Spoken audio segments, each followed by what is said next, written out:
Halo teman-teman semua, perkenalkan saya Marcelina Disawita Boris Ringo dengan NIM 0320210030, program studi nurse tingkat 1 kelas A.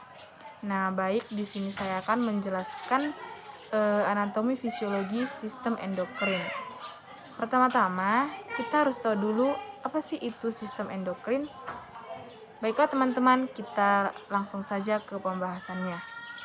Nah, di sini saya mengambil alat peraga. Sistem endokrin adalah suatu sistem dalam tubuh manusia yang bertugas untuk melakukan sekresi atau memproduksi hormon yang berfungsi untuk mengatur seluruh kegiatan organ-organ dalam tubuh manusia sesuai dengan yang dibutuhkan organ tersebut. Hasil sekresi berupa hormon ini langsung masuk ke dalam pembuluh darah manusia tanpa harus melalui saluran. Sistem endokrin terbagi menjadi beberapa kelenjar endokrin, yang jika dalam satu kesatuan disebut sistem endokrin. Jadi, sistem endokrin merupakan gabungan dari beberapa kelenjar endokrin. Kelenjar endokrin itu sendiri ada yang menghasilkan satu hormon atau tunggal, dan ada juga yang menghasilkan beberapa hormon atau ganda. Nah, kelenjar ini terdiri dari dua tipe, yaitu endokrin dan eksokrin. Kelenjar endokrin melepaskan sekresinya langsung ke dalam darah, sedangkan kelenjar endokrin terdapat pada pulau Langerhans, kelenjar gonad atau ovarium dan testis, kelenjar adrenal, kelenjar hipofisis, kelenjar tiroid, dan paratiroid. Sedangkan kelenjar eksokrin melepaskan sekresinya ke dalam duktus pada permukaan tubuh seperti kulit dan organ internal. Beberapa fungsi dari kelenjar endokrin adalah mengontrol dan merangsang aktivitas kelenjar tubuh, merangsang pertumbuhan jaringan, menghasilkan hormon-hormon yang dibutuhkan oleh organ-organ tertentu, mengatur oksidasi, metabolisme, dan meningkatkan penyerapan glukosa pada usus halus, mempengaruhi metabolisme lemak, protein, vitamin, dan mineral. Sedangkan fungsi dari hormon adalah mengendalikan proses-proses dalam tubuh manusia, seperti proses metabolisme, proses oksidatif, perkembangan seksual, menjaga keseimbangan fungsi tubuh, atau homeostasis. Nah, di dalam tubuh manusia terdapat 7 kelenjar endokrin, yang masing-masing berperan dalam menghasilkan hormon-hormon tertentu sesuai dengan kebutuhan tubuh. Kelenjar-kelenjar tersebut yaitu ada kelenjar hipofisis di sini. Nah, kelenjar ini disebut juga glandula pituitaria. Terletak di selat tursisa, berbentuk oval dengan diameter kira-kira 1 cm. Kelenjar ini terbagi menjadi lobus anterior dan posterior, serta terdiri dari adenohipofisis yang berasal dari orofaring dan neurohipofisis yang berasal dari sistem kantong Rathke.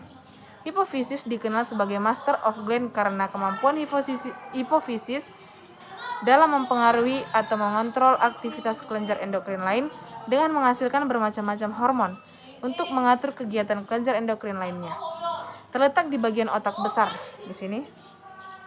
Nah, kelenjar ini dibagi menjadi 3 bagian berdasarkan letaknya, yaitu bagian depan anterior, bagian tengah sentral, dan juga bagian belakang atau posterior. Kelenjar hipofisis juga bekerja sama dengan hipotalamus.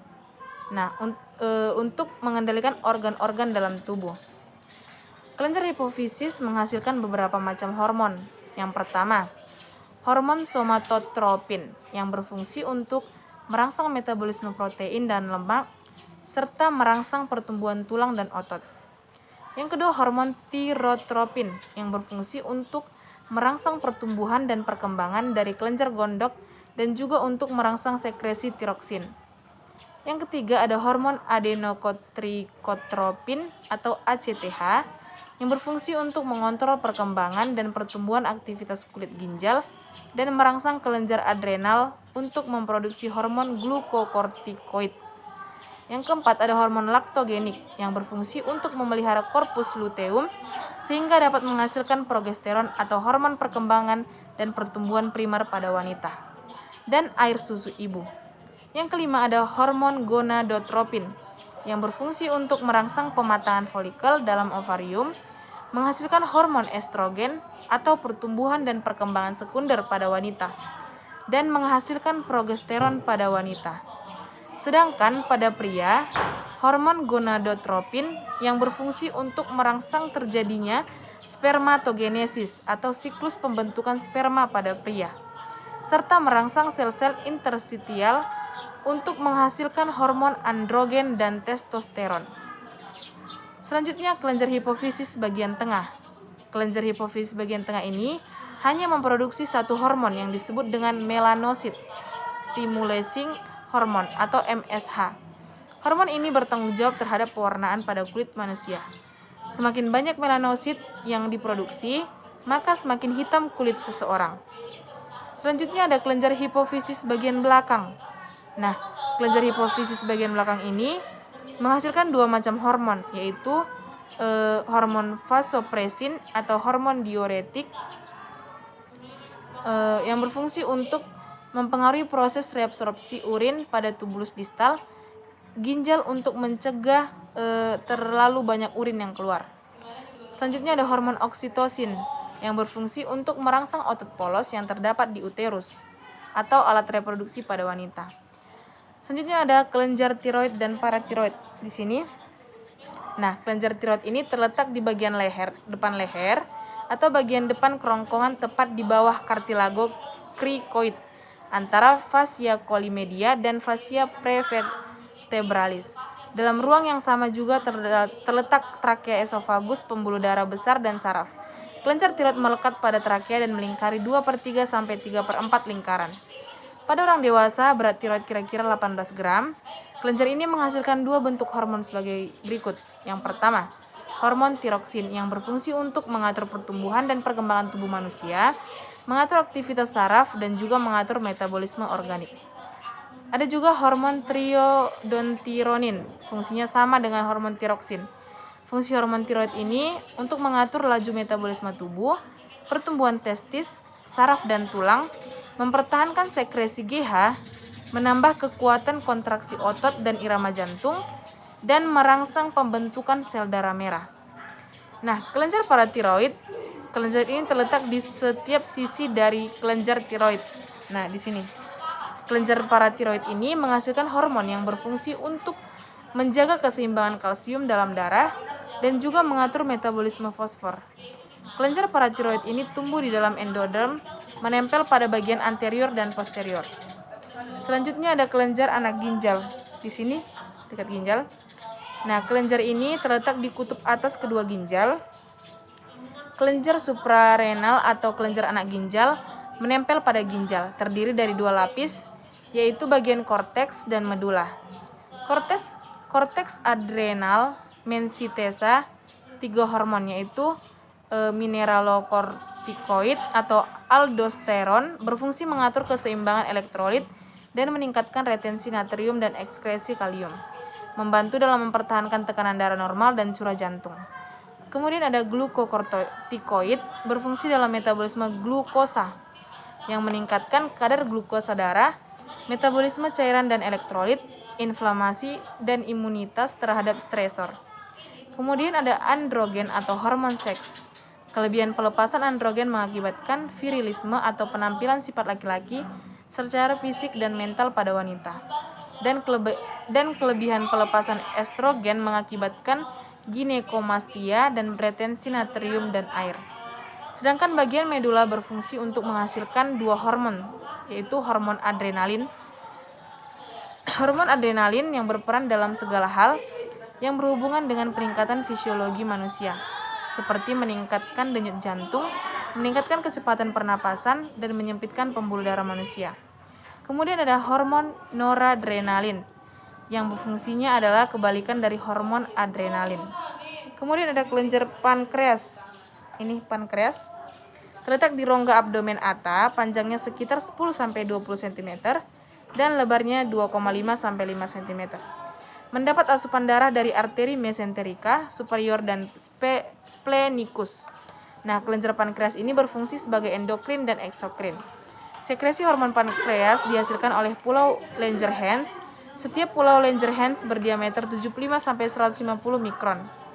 Sel alfa menghasilkan glukagon dan sel beta merupakan sumber insulin, sedangkan sel delta mengeluarkan somatostatin, gastrin, dan polipeptida pankreas. Glukagon juga dihasilkan oleh mukosa usus menyebabkan terjadinya glikogenesis dalam hati dan mengeluarkan glukosa ke dalam aliran darah. Nah, fungsi insulin terutama untuk memindahkan glukosa dan gula lain melalui membran sel ke jaringan utama, terutama sel otot. Bila tidak ada glukosa, maka lemak akan digunakan untuk metabolisme sehingga akan timbul ketosis dan asidosis. Dalam meningkatkan kadar gula dalam darah, glukagon merangsang glikogenolisis dan meningkatkan transportasi asam amino dari otot serta meningkatkan gluconeogenesis. Dalam metabolisme lemak, glukagon meningkatkan lipolisis atau pemecahan lemak. Kemudian ada kelenjar timus. Di sini terdiri atas 2 lobus berwarna kemerah-merahan pada bayi yang baru lahir. Bentuk kelenjar timus sangat kecil, beratnya hanya sekitar 10 gram. Kemudian ukurannya akan bertambah besar pada masa remaja atau pubertas sekitar 30-40 gram. Namun setelah dewasa, kelenjar timus akan berangsur-angsur menyusut. Nah, hormon yang disekresikan oleh kelenjar timus ini ada timopoietin dan timulin. Berfungsi kedua hormon ini berperan dalam proses perubahan sel T menjadi sel-sel spesifik. Timosin berfungsi menguatkan respon imun dengan menstimulasi pembentukan sel T. Kemudian ada kelenjar pineal, disebut organ pineal atau pineal. Kelenjar endokrin ditemukan pada vertebrata yang merupakan sumber melatonin. Pada manusia dewasa panjangnya sekitar 0,8 cm dan beratnya sekitar 0,1 gram. Kemudian ada kelenjar gonad atau kelenjar reproduksi. Ini dan wanita dan pria. Nah, kelenjar ini terbentuk pada minggu-minggu pertama gestasi dan tampak jelas pada minggu pertama. Keaktifan kelenjar gonad terjadi pada masa pubertas dengan meningkatnya sekresi gonadotropin atau FSH dan LH. Kelenjar ini disebut juga dengan kelenjar reproduksi karena produknya yang berhubungan dengan alat reproduksi manusia. Kelenjar ini terletak di bagian alat reproduksi pria dan wanita. Jika pada pria terdapat di testis dan wanita terdapat di ovarium. Testis terdiri dari 2 buah dalam skrotum. Testis mempunyai 2 fungsi, yaitu sebagai organ endokrin dan reproduksi. Sebagai organ endokrin, testis menghasilkan hormon testosteron dan estradiol di bawah pengaruh LH. Efek testosteron ini akan merangsang diferensiasi dan perkembangan genital ke arah pria. Pada masa pubertas akan merangsang perkembangan tanda-tanda seks seperti perkembangan bentuk tubuh, distribusi rambut, pembesaran laring, penebalan pita suara, pertumbuhan dan perkembangan alat genital, dan lain-lain. Kemudian ada ovarium, berfungsi sebagai organ endokrin dan reproduksi juga. Sebagai organ endokrin, ovarium menghasilkan sel telur atau ovum yang setiap bulannya pada masa ovulasi siap dibuahi sperma. Estrogen dan progesteron akan mempengaruhi perkembangan seks sekunder, menyiapkan endometrium untuk menerima hasil konsepsi serta mempertahankan laktasi. Beberapa macam hormon yang dihasilkan oleh kelenjar ini antara lain sebagai berikut. Yang pertama ada hormon estrogen yang berfungsi dalam pertumbuhan dan perkembangan alat reproduksi sekunder wanita seperti perkembangan payudara, perkembangan pinggul, dan lain-lain. Kemudian ada hormon progesteron yang berfungsi dalam perkembangan dan pertumbuhan alat reproduksi primer wanita seperti perkembangan uterus dan lain-lain. Kemudian ada hormon androgen yang berfungsi dalam pertumbuhan dan perkembangan primer pada pria seperti pembentukan sperma. Dan ada hormon testosteron berperan dalam pertumbuhan dan perkembangan sekunder pria seperti perubahan suara, pertumbuhan jakun, dan lain-lain. Nah, baik teman-teman, sekian penjelasan saya tentang anatomi fisiologi sistem endokrin. Jika ada kesalahan pengucapan, saya mohon maaf. Saya ucapkan terima kasih. Salam sehat, salam santai Elizabeth.